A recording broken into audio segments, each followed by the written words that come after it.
Hi, and welcome back to Nilda's Kitchen Latin Corner. Today I'm going to be teaching you how I make my arroz con gandules.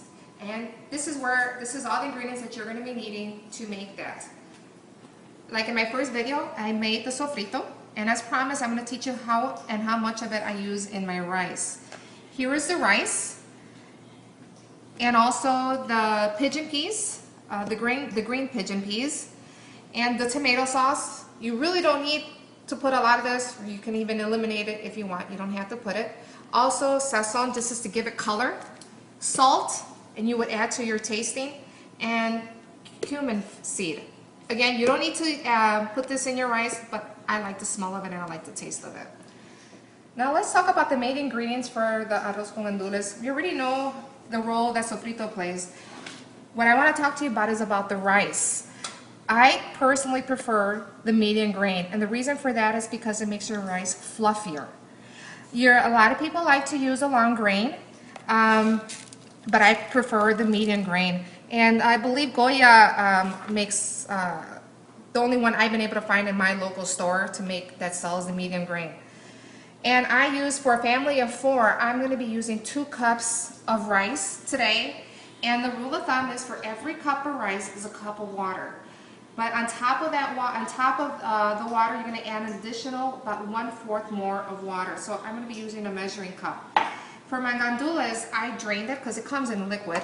It has liquid in there, and I drain it. I use about 5 tablespoons. You can add more, you can add less. Again, it's up to you what you want to do. And also the tomato sauce.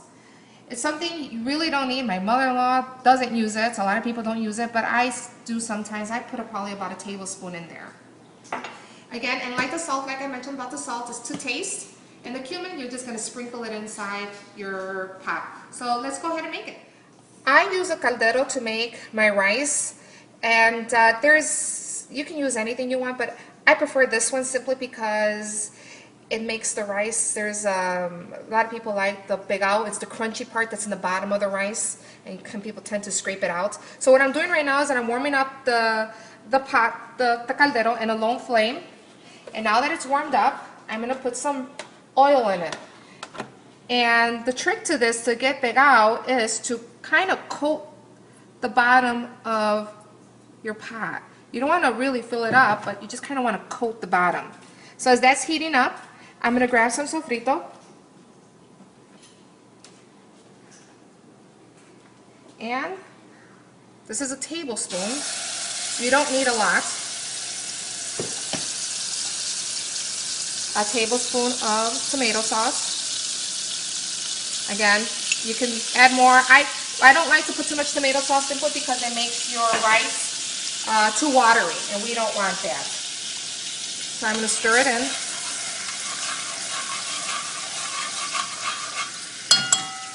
And let it simmer.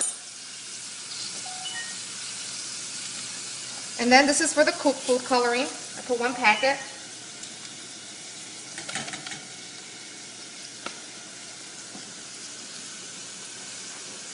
And then comes the cumin. Again, I just sprinkle it in there, not a lot.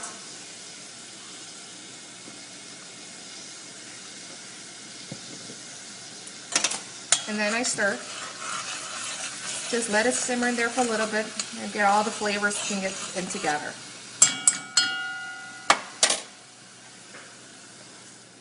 Now that I've been letting it simmer for a little bit, let's go ahead and put the water in there.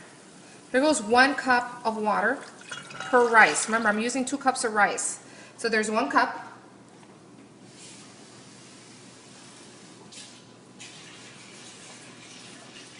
Two cups. And then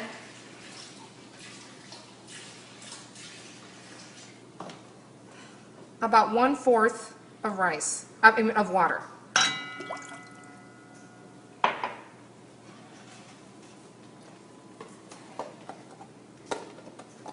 Here you can add the salt to your liking. Again, it's personal preference, how you like it. If you don't like too much salt, don't add too much salt. And just kind of like let it simmer in there. I'm going to let it sit there for about a minute or 2, and then I'm going to come back and put the rice in there. Okay, now that it's been simmering for about 2 minutes, let's go ahead and put our rice in there.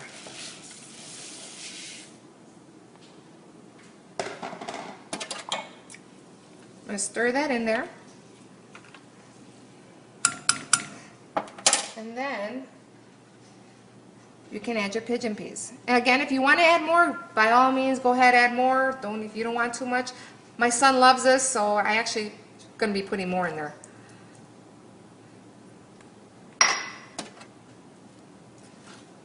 And as you can see, it's already in there. So what I do is that I like to let it get to the point where it starts to boil.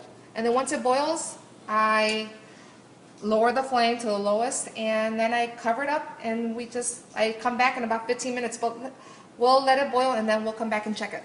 Now it's boiling, so what I'm going to do, I'm going to lower the flame all the way low, and I will cover it.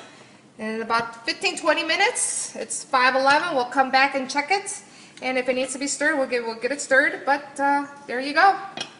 Well, it's been a little bit over 15 minutes. It's actually 5:31, and you can see how it's coming along. What I'm going to do is I'm going to kind of like just give it a little help so it can cook thoroughly. And just kind of mix it around. As you can see, the gandules are on the top for some reason. They like to float to the top. So I'm going to kind of mix it in there. What I do is I like to flatten it. I don't go to the bottom to scrape it because the whole thing is to get the pigeon, which is the crunchy part of the rice that's in the bottom. And I'm going to cover it up and let it cook for maybe another 15 minutes, and then it should be done. Now it's time to serve.